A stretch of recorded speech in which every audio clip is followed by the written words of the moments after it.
सद्गुरु श्री ब्रह्मचैतन्य महाराज गोंदवलेकर यांचं प्रवचन 21 फेब्रुवारी। कर्तेपणाचा अभिमान नसावा।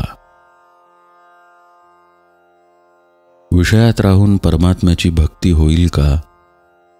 विषय सोडल्याशिवाय मी भक्ती करतो असे म्हणणे चुकीचे आहे। विषय आहेत तिथे भक्ती नाही आणि भक्ती आहे तिथे विषय नाहीत। भक्त म्हणजे भगवंताचे होऊन राहणे, त्याला शरण गेल्याशिवाय त्याचे होताच येत नाही। अभिमान ठेवून आपल्याला कधीच भक्त होता येणार नाही। प्रथम अभिमान कसा नाहीसा होईल ते पहावे आणि तसे वागण्याचा प्रयत्न करावा। आपण प्रपंचात मी करीन तसे होईल या भावनेने वागत असतो।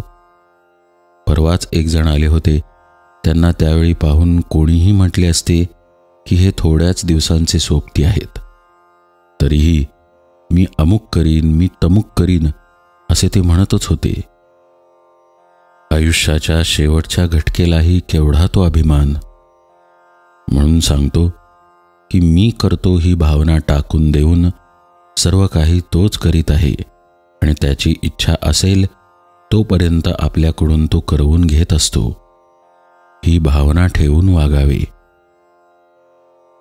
त्याप्रमाणे वागू लागले म्हणजे आपोआपच विषयाची आसक्ती कमी होऊ लागते।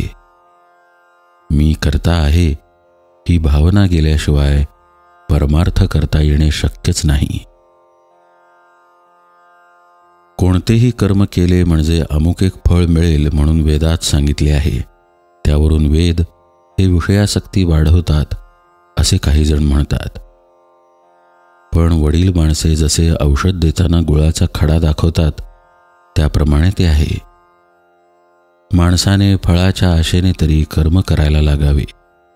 तो कर्म करू लागला म्हणजे आपोआपच फळावरची त्याची आसक्ती कमी होत जाते आणि पुढे अभिमान जाऊन मी करता नसून तोच करवीत आहे असे वाटू लागते। मग तो जे कर्म करील ते देवाला आपोआप अर्पण होते।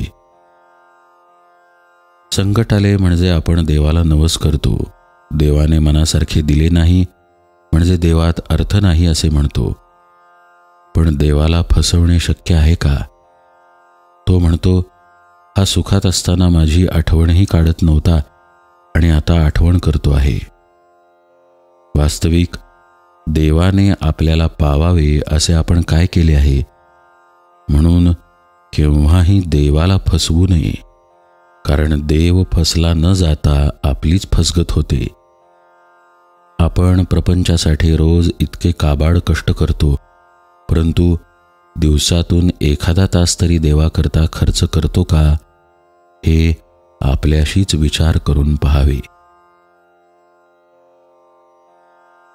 जोपर्यंत विषयाची आस तोपर्यंत नव्हे भगवंताचे दास।